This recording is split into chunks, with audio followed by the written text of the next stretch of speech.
As I sat down to finish working on this sermon yesterday, a little burst of wind lofted a little swirl of dry leaves at the back door and rattled the panes.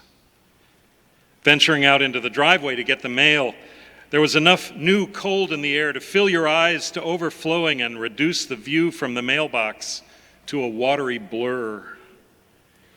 Meanwhile, in barely another week, the solstice will change the tide of light from outgoing to incoming in our little corner of the universe. A turning is in progress. The winds of change are at the door.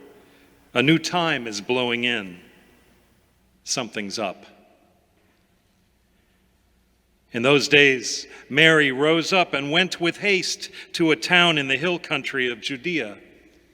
She set off like a breath of wind, something new blowing in, the leading edge of a change in the weather of the world. This squall of spirit is part of one of the most familiar and beloved stories in all of Scripture, the story of the tempest of news that the angel Gabriel landed at Mary's doorstep. "Greetings, Mary," Gabriel had said. "Don't be afraid, you have found favor with God. You will conceive and bear a child."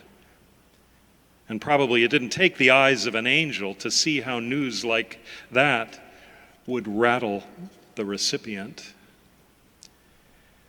But somehow in all these years of Advent, I've never thought to pay attention to that little detail in the story that as soon as the angel had departed from her, Mary rose up and went quickly. I've never noticed before the whoosh of her movement, the energy of her errand. Was it fueled by the fear that Gabriel evidently read in her eyes? Or by the dismay that Mary read in Joseph's eyes when she broke the news to him? Luke's gospel doesn't say much of anything about Joseph other than that they were engaged but not yet married. But if we open the narrative door to Matthew's version of these events, a cold front blows in. Joseph doesn't take the news well, and the door slams shut.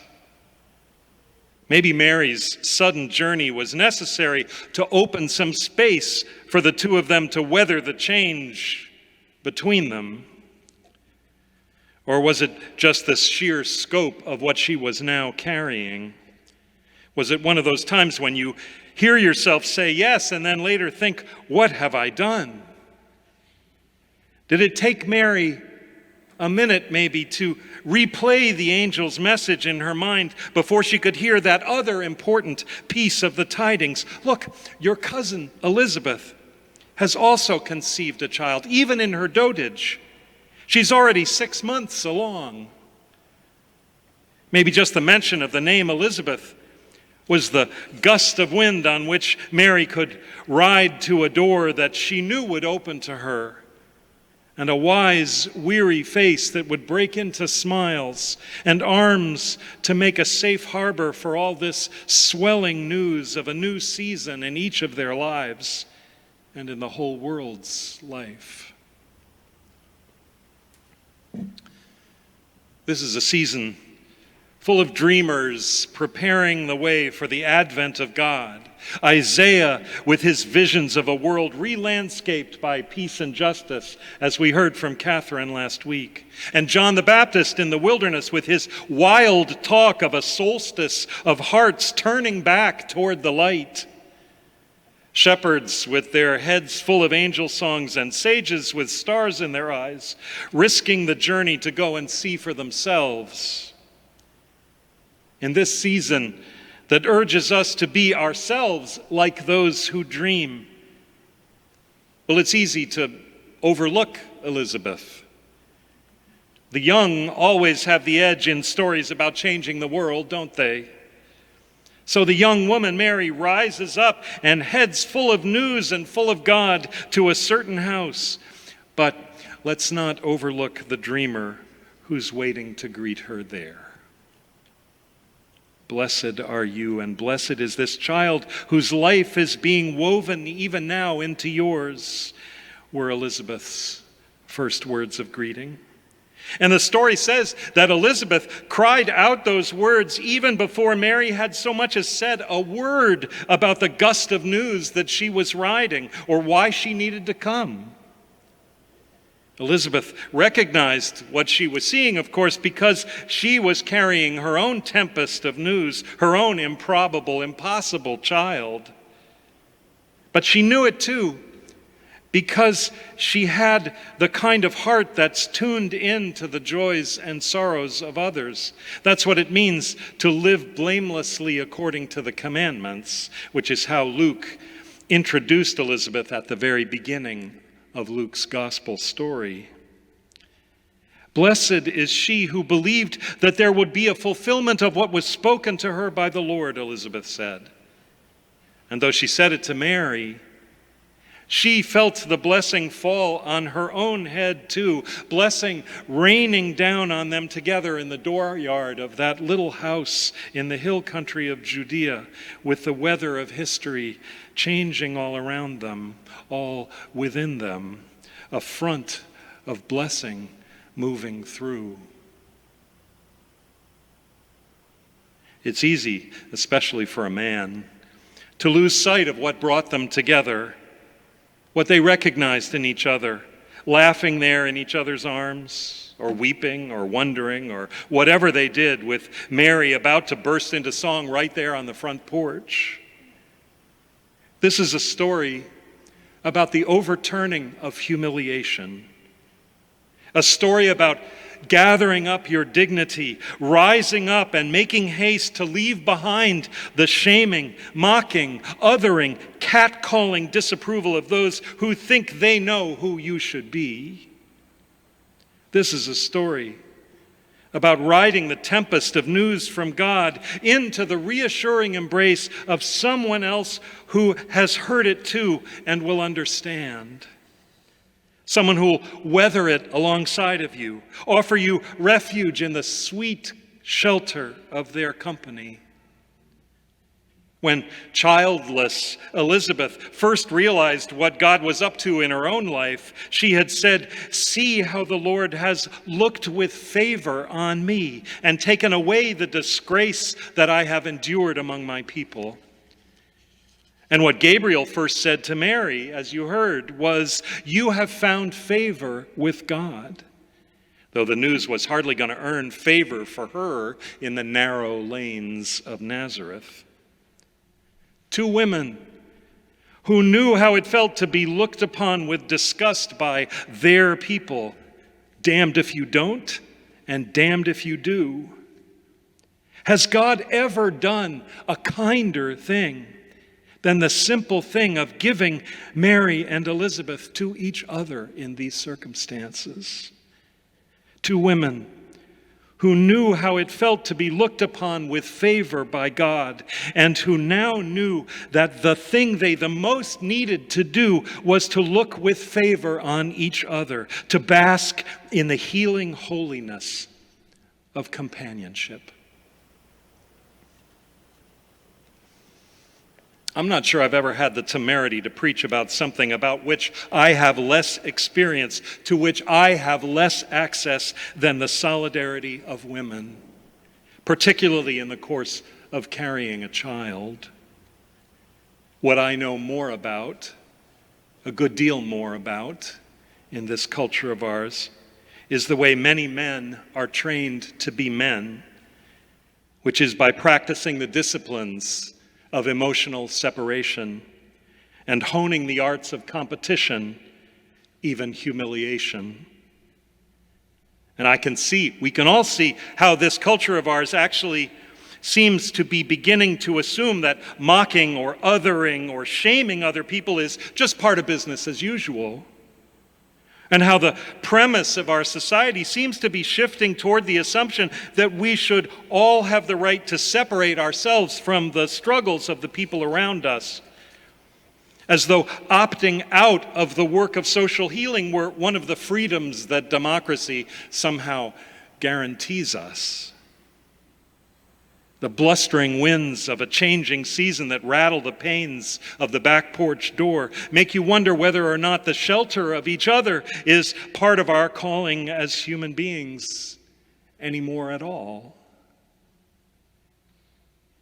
The thing that Elizabeth and Mary have to teach us is that being looked upon with favor is catching. Maybe Mary makes haste because in the midst of everything else she has to worry about, she feels the favor of God looking at her and suddenly needs more than anything to look at somebody else that way.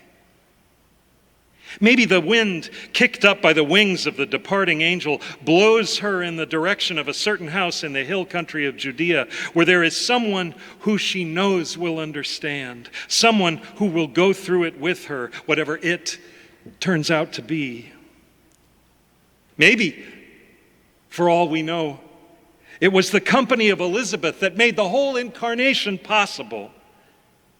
Maybe Mary was able to say to the angel, "Let it be as you say," because in that moment her mind raced, as her body would soon follow, to the one that she knew she could count on.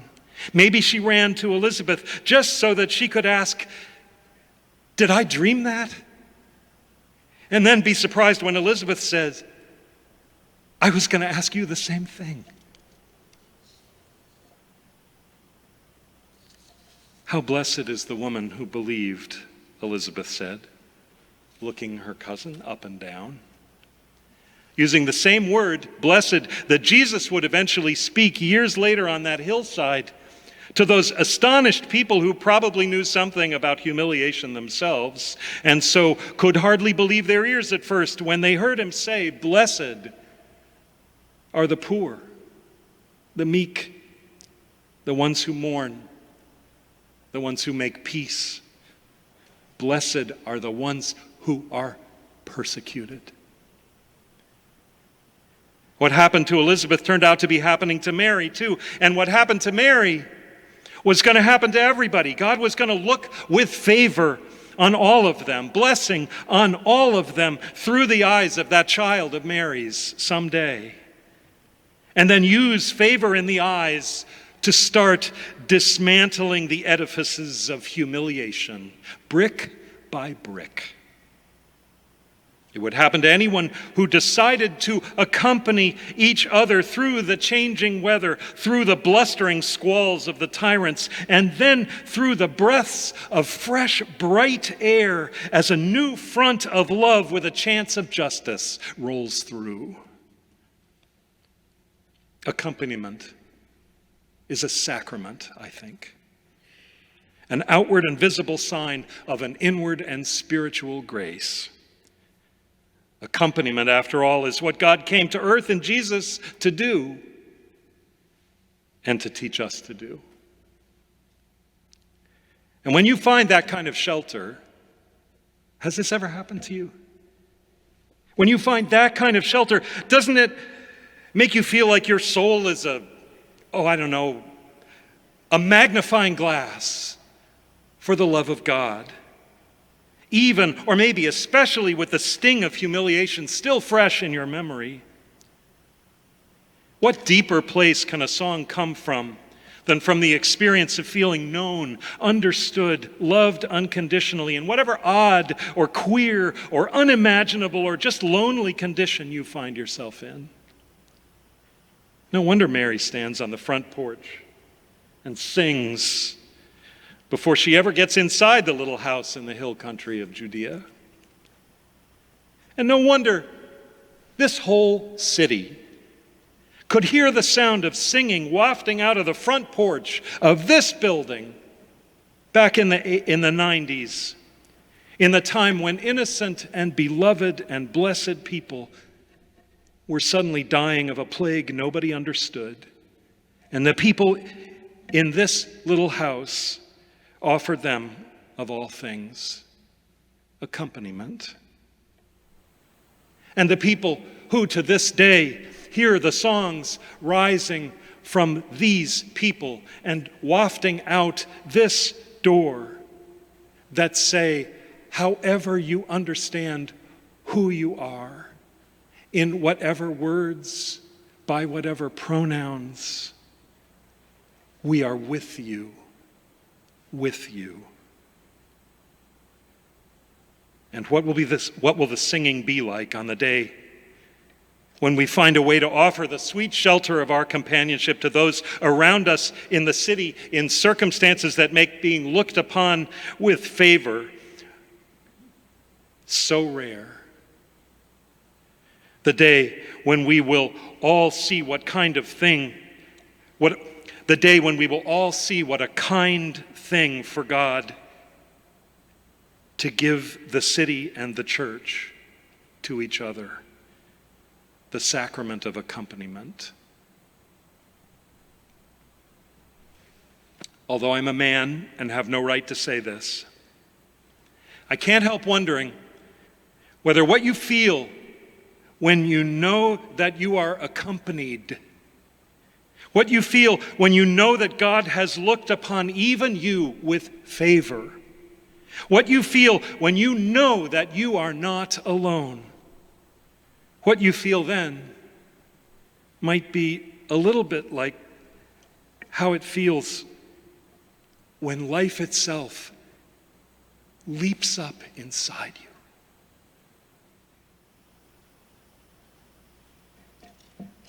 Amen.